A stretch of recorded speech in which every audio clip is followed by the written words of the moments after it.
Mau nanya apa? Satu-satu aja. Satu-satu, coba. Apa? Pak Muhaimin Iskandar. Mendampingi Pak Anies sebagai cawapres. Kemungkinan ke arah itu bisa aja terjadi. Tapi saya pikir belum terformalkan sedemikian rupa sampai menit ini.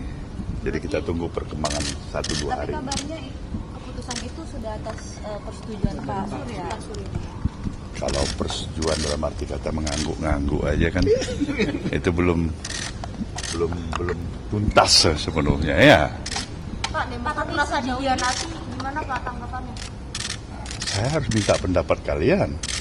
Tapi sejauh ini sudah ada komunikasi kan? Enggak, pendapat kalian sebagai pers apa itu.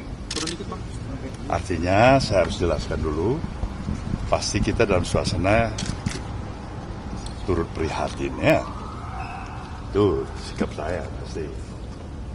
Apakah itu karena perasaan empati, apakah juga karena perasaan ikut prihatin. Nah, saya pasti tidak bergembira lah menerima suatu kabar seperti itu. Karena apa? Karena harapan kita semuanya bisa berjalan sebagaimana yang kita harapkan bersama. Ya, itu pasti sikap Nasdem. Itu ya, kalau soal masalah itu. Berarti Nasdem berharap Demokrat itu nggak hengkang dari koalisi, Pak? Apa yang terbaik bagi Demokrat pasti dihormati oleh Nasdem. Itu sikap yang paling mendasar. Pak, terkait nasib koalisi saat ini seperti apa? Sampai hari ini koalisi masih ada. Masih ada. Masih ada. Besok pagi masih ada atau setengah ada kita belum tahu juga. Tapi sejauh ini komunikasi dengan PKS dan juga Demokrat Hah? bagaimana Pak? Bagaimana? Komunikasi dengan PKS maupun Demokrat setelah rilis itu ada bagaimana Pak? Dan memang selama ini berjalan seperti itu.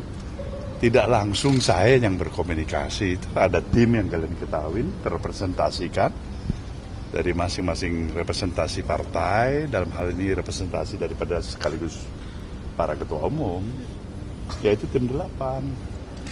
Ada Pak Sugeng. Pak, di istana Bapak ketemu Pak Jokowi ngobrolin apa Pak? Membahas apa saja Pak? Kapan itu? Tadi hari ini Pak, sore tadi. Biasa lah ngobrol sama teman, udah lama nggak jumpa. Kabar politik 2024 Pak? Ada. Apa aja Pak? Bagaimana suasana keadaan politik? Nah, bilang kita bersyukur. Suasana tenang semuanya.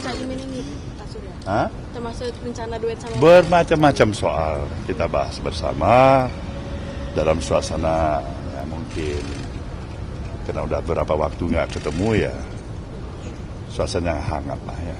Tapi terkait dengan duet Anies dan juga Caimin ini apakah nanti akan ada deklarasi baru masuknya PKB di dalam koalisi Ya. Partai Persatuan? Itu saya serahkan kepada tentu pembahasan dari kawan-kawan beberapa teman-teman ya. Apakah itu dilakukan, kalaupun dilakukan di mana, kapan waktunya. Saya pikir mungkin progres ini akan berjalan cukup cepat. Kita lihat perkembangan besok barangkali.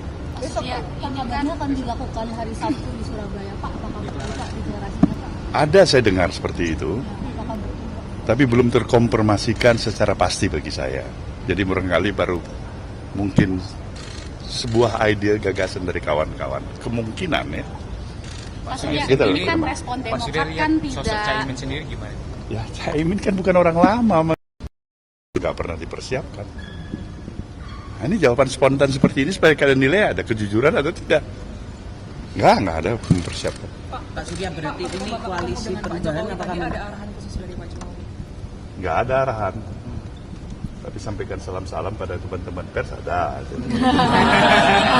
Pak Surya, ini berarti apakah koalisi perubahan ini nantinya ke depannya akan bubar dan Pak Surya memilih untuk Nasdem dengan PKB saja cukup? Insya Allah apa yang terbaik lah ya. Nah, kenapa kita harus paksakan bubar kalau memang dia bisa bertahan baik, bagus, berkembang, syukur-syukur apa yang direncanakan bisa tercapai. Nah, ini kan satu ridhonya bagus. Kita nggak tahu. Mengingat PKB juga di dalam koalisi pemerintahan, apakah masih tetap menginginkan perubahan Pak? Atau Perubahan itu apa? Ada di mana saja, kapan saja, oleh siapa saja. Esensinya perubahan. Bagaimana kita katakan mendekatomikan seakan-akan hak perubahan adalah hak mereka yang di luar pemerintahan. Udah cilaka cara berpikir kita seperti ini. Perubahan itu harus dijalankan, suka atau tidak suka, bagi siapa saja. Yang suka dia akan melakukan perubahan itu dengan kesadaran. Yang tidak suka dia sudah tidak berubah. Apa terjadi perubahan tanpa dia pahami. Perubahan itu terjadi juga secara otomatis. Nah, itu. Ya, proses pendidikan politik esensinya harus tetap berjalan di negeri ini. Tapi saya selalu mengingatkan, di dalam suasana kita menghadapi kompetisi, ya kan, selalulah kita harus menjaga sebetulnya suasananya seoptimal mungkin, harapan saya harmoni di dalam berkompetisi. Kan jauh kita bisa lebih baik ketika kita melempar senyum daripada caci maki di antara kita satu sama lain. Ya, Soal baik. informasi Mas Ahaye sempat menjawab bahwa di dalam fraksi di dalam Nasdem sendiri ada beberapa fraksi termasuk yang mendukung Mas Ahaye sebagai cawapres dan tidak. Saya belum tahu kita Pak, kamera, Pak. teleskop itu. Saya belum dikasih teleskop sama Anda. Bagaimana saya bisa cek satu persatu nih? Paksi 1, paksi 2, paksi 3. Tapi yang jelas kan kalian tahu struktur partai ini begitu simpel. Ya kan? Artinya simpel yang saya katakan kalau diperbandingkan dengan partai-partai tingkat nasional lainnya, tingkat kepengurusan juga tidak maksimal sekali gitu. Dalam struktur partainya itu saya pikir lebih memudahkan untuk dipasang. Tapi kalau dikasih kiriman teleskop, nanti kita akan Oke, baik. Apa lagi? Terakhir. Pak Sudirman Said kan menyebut bahwa nama Mas Ahaye itu sebetulnya sudah pernah muncul, bersedia begitu jadi wapres. Tapi ada partai yang setuju dan tidak setuju. Apakah itu Nasdem salah satunya yang tidak Tidak setuju pernah. nama Ahaye? Saya tidak pernah menyatakan tidak setuju kepada Mas Ahaye. Sungguh saya harus katakan itu. Apalagi di dalam publik atau pertemuan dimanapun, tulisan apa ada. Dia adik saya. Ahaye sebagai seorang adik, orang muda, pemimpin muda yang saya harapkan the rising star ke depan nantinya harusnya. Ya, baik.